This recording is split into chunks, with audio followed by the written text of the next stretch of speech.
اے دل ازما نہیں۔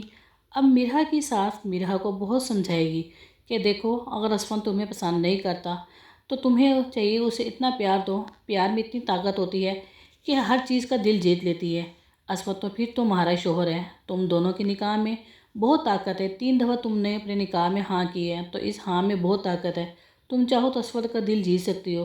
میرے بیٹے اسفند کا دل تو انائزہ کی وجہ سے بہت زخمی ہو چکا ہے، مگر میں امید کرتی ہوں میرا بیٹا کہ تم اچھے طریقے سے سنبھال لو گی۔ میرا اپنی ساس کی باتوں کو اچھے طریقے سے سمجھ چکی تھی۔ میرا یہ بھی جانتی تھی کہ وہ اسفند سے کتنا پیار کرتی ہے۔ جتنی میرا نے اسفند کے لیے دعائیں کی تھی کہ اس کی اسفند کا شادی ہو جائے، اب ان دعاؤں کو رنگ لانے کا ٹائم آ گیا۔ میرا اچھے سے تیار ہو کر اسفند کے سامنے جائے گی، لیکن اسفند جب دیکھے گا میرا اتنی تیار ہو کر آئی ہے تو وہ میرا کو کہہ دے گا کہ اتنی سج کر سنورنے آنے کی میرے سامنے ضرورت نہیں، کیونکہ میں اس طرح کا تمہیں تیار ہونا دیکھ کے پسند نہیں کروں گا۔ مگر میرا جو دنیا کی ٹھوکریں کھا کر اب اسے ساری اس باتوں کی سمجھ آ چکی ہے، اسفند کے منہ پر وہ صاف الفاظوں میں کہہ دے گی کہ اسفند میری اب شادی ہو چکی ہے آپ سے، آپ مجھے پسند کریں یا نہ کریں لیکن میری زندگی سے آپ یہ حق نہیں چھین سکتے۔ اسفند جب میرا کی یہ بات سنے گا تو اسے بالکل غصہ نہیں آئے گا، دل میں وہ خاموش ہو جائے گا، کیونکہ اسفند یہ بھی جانتا ہے کہیں نہ کہیں تو وہ میرا کے ساتھ غلط کر رہا ہے۔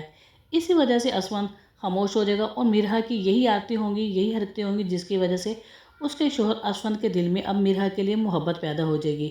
اب وہیں پر انائزہ جس نے بھاگ کر شادی کی ہے، جیسے انائزہ اپنی ماں شیری کے موبائل پہ فون کرے گی تو انائزہ کا باپ بہروز کال اٹینڈ کر لے گا اور سختی سے اپنی بیٹی انائزہ کو کہہ دے گا کہ آئندہ کے بعد تمہیں کوئی ضرورت نہیں ہے اپنی ماں کے موبائل پہ بھی فون کرنے کی، تم ہمارے لیے مر چکی ہو۔ یہ سن کر انائزہ گھبرا جائے گی اور فونی سے فون بند کر لے گی۔